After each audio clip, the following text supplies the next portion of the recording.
Jai Shri Swaminarayan, Jai Shri Krishna, Jai Shri Ram, Jai Mataji, Har Har Mahadev. Welcome to the 5th episode of the Vachanamrut series. Today we will cover Gadhada Pratham 4. So now let's dive in to this beautiful Vachanamrut. Swaminarayan Hare, Swaminarayan Hare.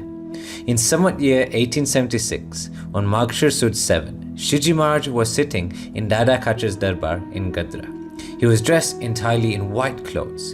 A sabha of sadhus as well as haribhaktos from various places had gathered before him. As always, let's transport ourselves to this Akshardhamni sabha, where sitting to the left and right of us is sadhus and haribhaktos, and sitting right in front of us is Shiji Maharaj, who will deliver this insightful Vachanamrut to us.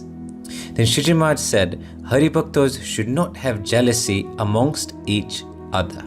Now, based on what Shiji Maharaj has said, we can see there's a direct correlation to Gadhada Pratham 3. As we covered in the last episode, Shiji Maharaj had said we should have love for santos, haribhaktos and brahmacharis.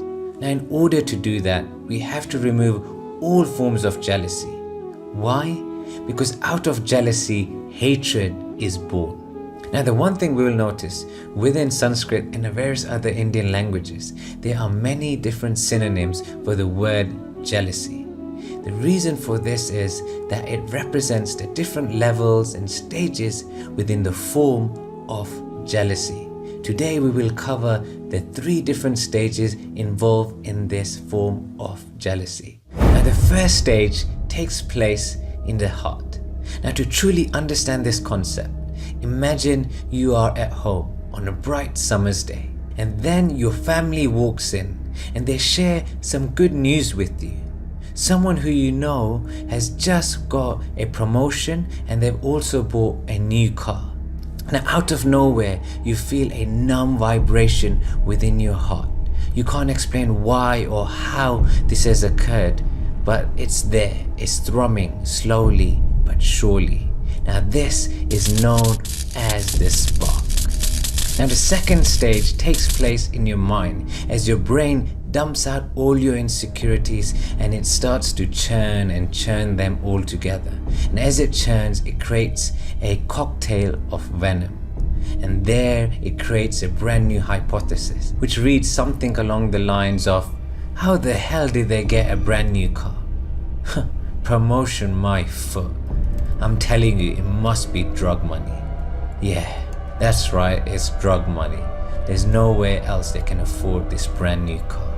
Now, as we can see, this hypothesis which our brain has just fabricated is the venomous cocktail. And this is the second stage of jealousy. Now, within this third and final stage, we are ready to take action. We will do whatever it takes to bring them down. We will sabotage their life. Now, this starts by broadcasting our venomous hypothesis to everyone and anyone who we know. And we tell them, hey, you know what? That so-and-so who's just bought a new car? Don't tell anyone. But I really think it's because of drug money. I've just heard. And we will keep pushing and pushing the boundary until we will only be happy when they are actually dead. And this is known as the silent assassin. Now, within the Mahabharata, Duryodhana is someone who experienced all these 3 factors, where he went above and beyond to destroy the Pandavas. From a young early age, he attempted to poison Bhim, and thereafter he pushed the boundary further, where he tried to burn the whole family down in the house of wax. But with the grace of Krishna Bhagwan, he was always there to save the Pandavas. But Duryodhana never realized this, and he kept pushing the boundary further and further, where he stole the whole Indraprasth kingdom from the Pandavas. But even then, there was no sense of remorse or peace within his heart. He could only truly be happy when the Pandavas were dead, and as a result, he pushed for the great Mahabharata war. However, the tides turned, and when Shri Krishna Bhagwan came on the battlefield, Duryodhana lost the whole war. Not only did he lose all 99 brothers, but he also lost his kingdom and he died a rotten death all alone. Now, as we can see, this is the danger of jealousy if it's not controlled. Now let's see what Shiji Maharaj has to say. Anandanand Swami replied, "O Maharaj, even then jealousy remains." Hearing this, Shiji Maharaj explained, if a person does hold jealousy within them, it should be like that of Naraji. Once, both Naraji and Tumbruji went to Vaikut for the darshan of Lakshmi Narayan. There Tumbru sang before them. Both Lakshmi ji and Narayan Bhagwan were so pleased that they rewarded him with their clothes and jewelry. Seeing this, Naraji became jealous of Tumbru and thought, I shall also learn to sing like Tumbru so I can please Bhagwan. Naraji learned the art of singing and sang before Bhagwan. But Bhagwan replied, "You do not know how to sing like Tumbru." And as a result, Naraji performed great penance and tapascharya for millions and millions of years, and then finally he received the blessings to master the art of singing. However, when he sang again, Bhagwan still was not pleased with his singing. So he practiced his singing for another millions of years, and despite this, Bhagwan still was not pleased. Finally, Naraji learned to sing from Tumruji himself and then sang before Shri Krishna Bhagwan in Dwarika. And only then was Shri Krishna pleased and rewarded Naraji with his clothes and jewelry. And finally, Naraji then abandoned his jealousy towards Tumbru.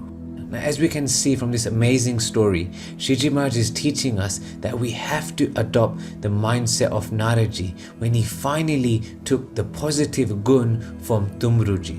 And consequently, Naraji was able to introspect within himself, and he truly saw the flaws within him. He realized that he was not a great singer as Tumruji, and only Tumbru could help him to become the best singer and please Maharaj. And as a result, Naraji had to swallow his pride as he went to Tumruji and asked for his guidance. Now, this teaching by Shiji Maharaj can be applied in all walks of life. For example, at school or at work, if we have a friend or colleague who has a better skill than us, then we can also adopt this mindset where we can swallow our pride and ask them for their guidance, and they can help us to push us to that next level. Now, as we can see, there is a direct correlation between ego and jealousy, because jealousy is born from ego. Now, if we can truly control our ego, we can escape this hellish cycle of jealousy. And when that initial spark hits us in stage 1, we will be able to brush it off and move on with our life. Now, you'll be thinking, how do I learn this technique in controlling our ego? What do we need to do to control this? Well, this will all be revealed in our future episodes within the Vachanamrut series. So please stay tuned. Once again, I truly apologize if I made any mistakes. Please join me in the next episode of the Vachanamrut series. So, Namaste, Namaskar.